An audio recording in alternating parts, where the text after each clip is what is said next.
और यह जो डॉलर है, डॉलर के मुकाबले जो रुपया कमजोर हुआ है और जो डीजल और पेट्रोल का प्राइस बढ़ा है, ये आपस में जुड़ा हुआ है। वैसे ही जैसे अमित शाह और मोदी जुड़ा हुआ है, एक के परफॉर्मेंस पे दूसरे का जीवन निर्भर करता है। अगर प्रधानमंत्री मोदी जी नहीं जीतेंगे तो ये आदमी वापस जेल में जाएगा, इसको पता है।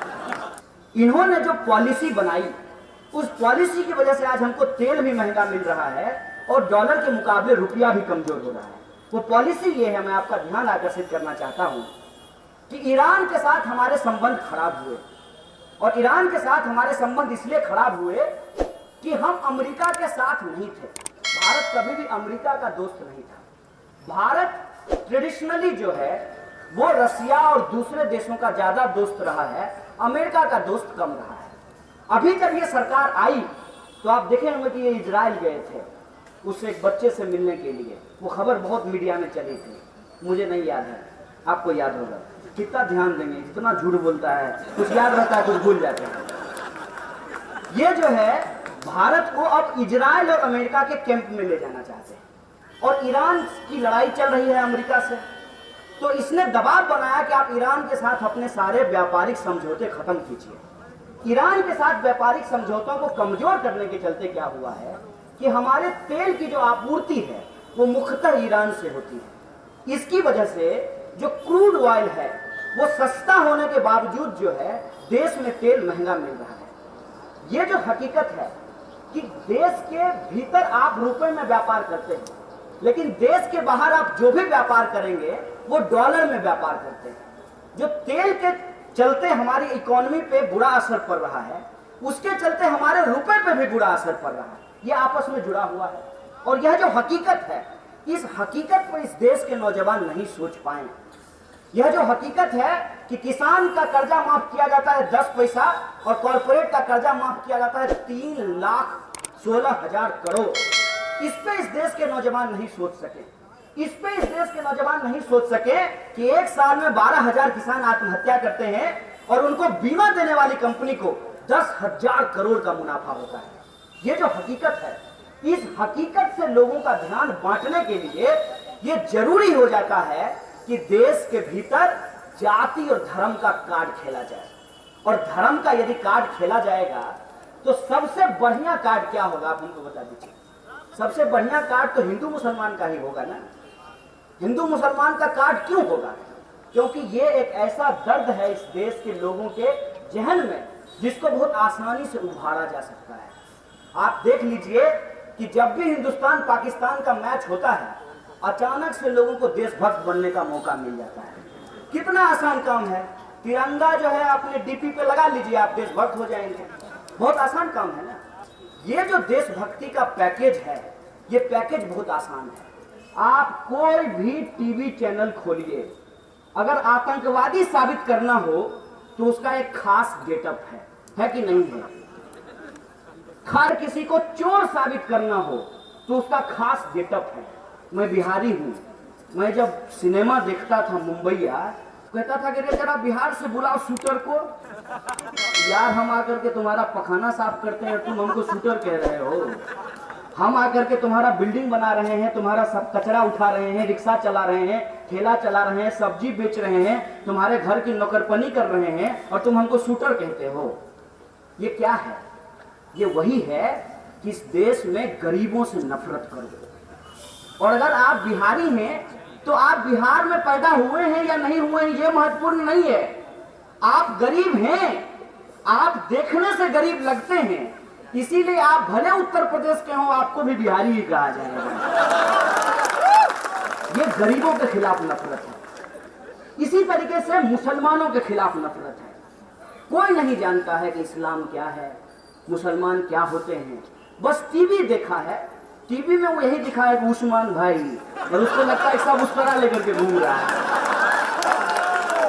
ये मुसलमानों के खिलाफ नफरत है, दलितों के खिलाफ नफरत है।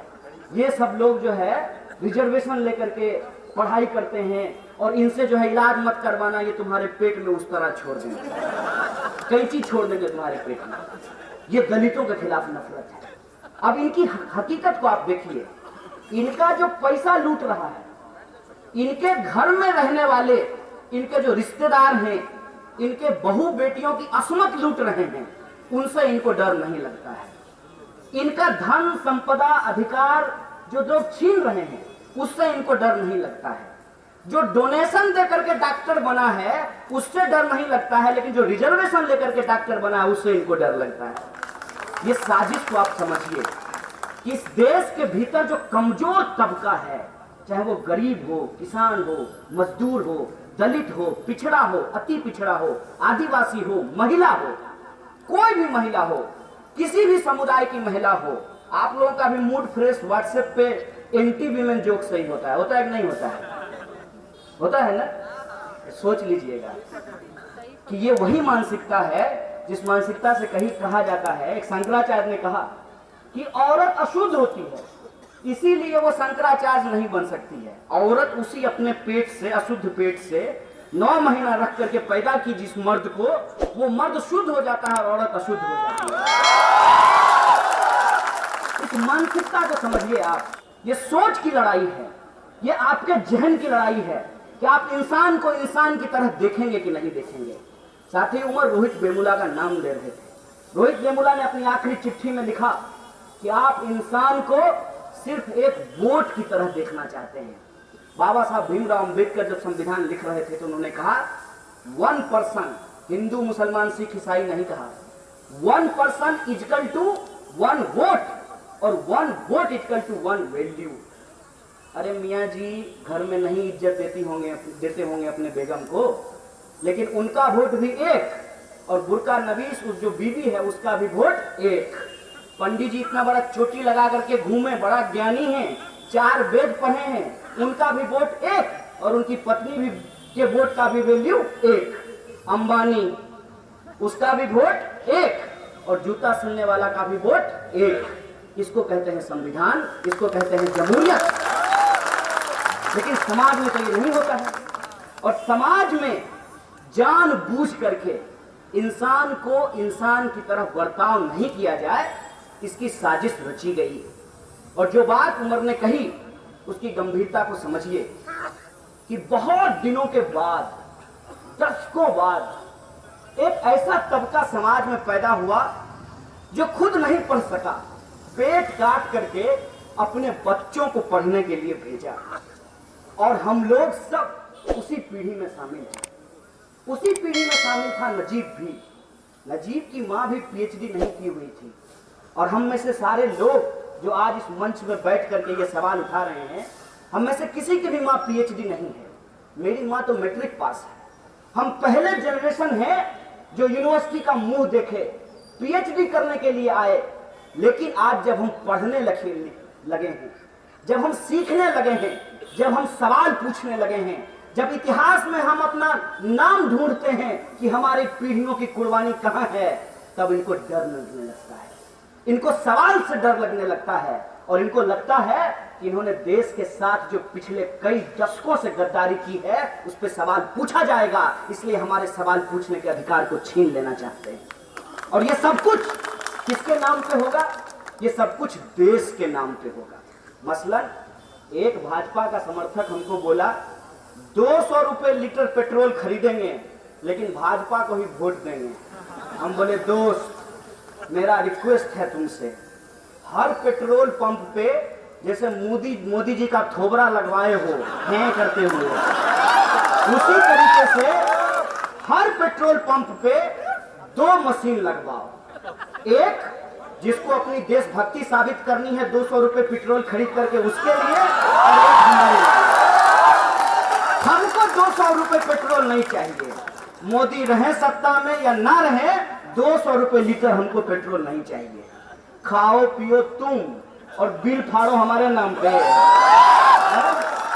एक बात हमको बताइए, जब देश के भीतर जो दूसरे तरीके के लोग हैं जो आज ये कह रहे हैं कि मोदी जी जब आए हैं तब विकास शुरू हुआ है, तो एक ही चीज का विकास हम देखें, हाफ पेंट आरएसएस का भर करके फुल पेंट, बाकी तो हमको विकास नहीं दिखाई देता। बाकी जो विकास है वो विकास नहीं विनाश है। जब इस देश में 12,000 किसानों की आत्महत्या होती है जो इतिहास में सबसे ज्यादा है, बाकी विकास नहीं विनाश है जब देश में सबसे ज्यादा लोग बेकार होते हैं। इस देश में लोगों को खाने पीने के चलते उनको मौत के घाट उतार दिया जाता है। महिलाएं आज अपने आप को असुरक्षित महसूस कर रही हैं। ये तो विकास नहीं है। और इस विकास का वादा भी नहीं था। वादा तो कुछ और था। वादा तो था कि जब सत्ता में आएंगे तो सबके खाते में 15 लाख पहुंचाएंगे। रोज खाता चेक करते हैं दोस्त और देख करके फ्रस्ट्रेट हो जाते हैं। क्यों? पहले कहा कि जीरो बैलेंस पे खाता खुलवाइए, अब कहता है कि मिनिमम बैलेंस मेंटेन कीजिए। अब मिनिमम बैलेंस मेंटेन नहीं कीजिएगा तो रोज रोज आपको लव मैसेज आएगा, आपका 150 रुपया काट लिया गया है। और ये भी कहा जाएगा कि ये मशीन जनरेटेड मैसेज है, मतलब आप रिप्लाई भी नहीं कर सकते। ये मशीन जनरेटेड मैसेज ये है कि पैसा लेके भागे माल्या, फाइन भरेंगे हम लोग। पैसा लेके भागेंगे मोदी जी के दोस्त और फाइन भरेंगे हम लोग। इसको विकास कहते हैं। रहने दो यार, ये तुम बुर्बक मत बनाओ। टेढ़ा है पर मेढ़ा है, कुरकुरे चलेगा, जुमला है पर प्रधानमंत्री है, ये नहीं चलने वाला।